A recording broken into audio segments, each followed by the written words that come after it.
Hi friends, నమస్తే. నేను మీ హేమలతను. Friends, మనం ఒక చిన్న టిప్ చెప్పుకుందాము. మనకి ఇది హెడేక్ వచ్చేసింది అనగానే బాబోయ్ బాగా తల పగిలిపోతుంది అనిపోయి ఇంకా బుక్ని వెళ్ళి ఏదైనా ఒక ట్యాబ్లెట్ వేసేసుకుంటాం.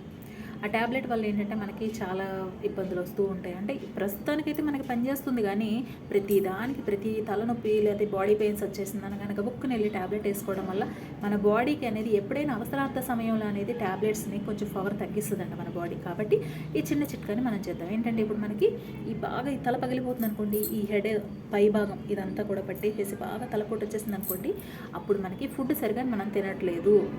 ఓకేనా, టైంకి తినట్లేదు, లేదంటే ఫుడ్ కరెక్ట్గా తీసుకోవడం లేదు, వాటర్ క్వాంటిటీ కూడా కరెక్ట్గా మన బాడీలోకి వెళ్ళట్లేదు. అది అనేది చెక్ చేసుకోవాలి. ఓకేనా. నెక్స్ట్ వచ్చేసి ఇక్కడ ఈ భాగం ఈ నుదురు కానీ ఈ నవరగంత కానీ తర్వాత ఇదంతా కళ్ళంతా బురువుగా ఉండడం ఇదంతా జరిగిందనుకోండి, దీనికి సంబంధించేసి మనకి నిద్ర తగ్గడం. మనకి నిద్ర అనేది ప్రశాంతంగా రిలాక్స్గా కాసేపు అది పడుకొని లేసాం అనుకోండి, మనకి సెట్ అయిపోతుంది.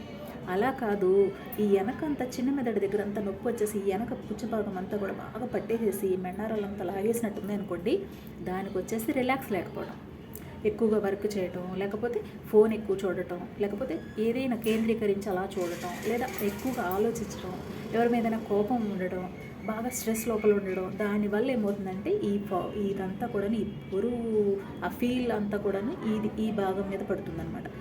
ఇదంతా నొప్పి వస్తుంది మనకి. ఈ వెనక మెదడంతా, ఈ చిన్న మెదడు, ఈ బండారాలు లాగడం అదంతా కూడా స్ట్రెస్. ఆ స్ట్రెస్ అనేది మనం కొంచెం కంట్రోల్ చేసుకుంటే ఈ పెయిన్ అంతా మనకి తగ్గుతుందన్నమాట. మనకి ఈ పార్ట్లో అనేది ఎక్కడ ఏ ప్రాబ్లం వస్తుంది అనేది మనం తెలుసుకొని దానికి తగ్గట్టు మనం ఒక చిన్న టిప్ అనమాట ఇది.